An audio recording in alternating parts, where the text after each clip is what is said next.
Здравейте, аз съм Стефани Тодорова Радева и днес ще ви обясня малко за миналото и настоящето. Така, тези, които са родени под 2000-та година, мисля, че може да помнят как едно време, когато бяхме малки, ние винаги искахме само навънка. Играхме на най-различни игри. На шмайзер, на криеница, на стражария паши, не знам, много игри играхме. Ние много бяхме навънка. Не е като сега, не е като да седиш пред компютъра и да чакаш нещо или, не знам, във Фейсбука да забиваш. Ние много бяхме навънка, ядяхме си филиите навънка и изобщо не се прибирахме вкъщи, освен да се изкъпим, да спим и така. Да видим родителите, най-вече. Така.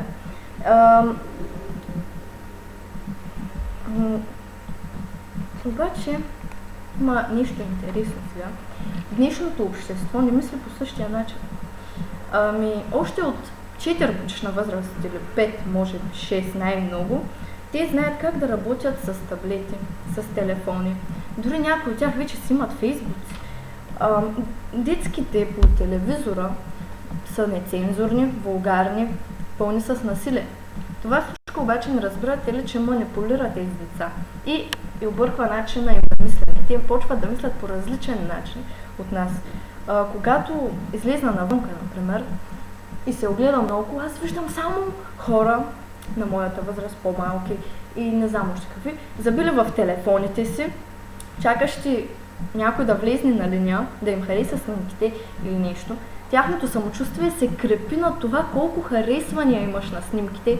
И когато познават 50 човека, и примерно повечето момичета вече, които са ходили с още толкова, се мислят за фейма си и за нещо повече от другите. Но тук нямат нищо, разбира се. Затъпяват толкова бързо, че не знам накъде.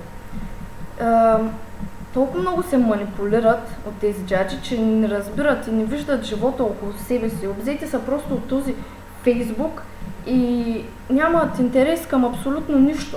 Не могат да разберат, че когато отидат да учат в университет или когато отиват да работят някъде на интервю за работа, няма да им помогне Фейса, както и на изпита, ако разбирате. Няма да им е от полза просто този Фейсбук в живота. Това е нещо като развлечение, когато се прибереш и седнеш и примерно искаш да споделиш на някой нещо, да го намериш, да му пишеш и до там. Не просто целият ви живот да се крепи върху Фейсбук, върху харесванията на снимките, върху това какво ще споделиш, кой ще го хареса. Не съм видяла вече хора да се стискат ръцете за здравей и да се запознаят, да продължат някакъв разговор.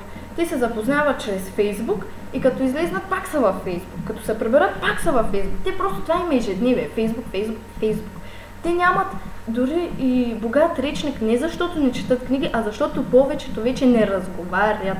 Толкова съкращават думите, когато пишат, че чак са стигнали до КП, ЗДР, МДР, някакви странни неща. Не че аз не съм същата, обаче моя живот не се крепи върху един Фейсбук. Много повече е живота от Фейсбук. Те просто не го забелязват. Толкова са манипулирани, толкова са обзети. Просто поколението затъва надолу. И може би пак ще се превърнат в маймуни, не знам. Просто не знам на къде отива това общество. След време, според вас, ние ли ще управляваме света? Дори да не са точно ти, имам предвид от хора, от президенти и всякакви други.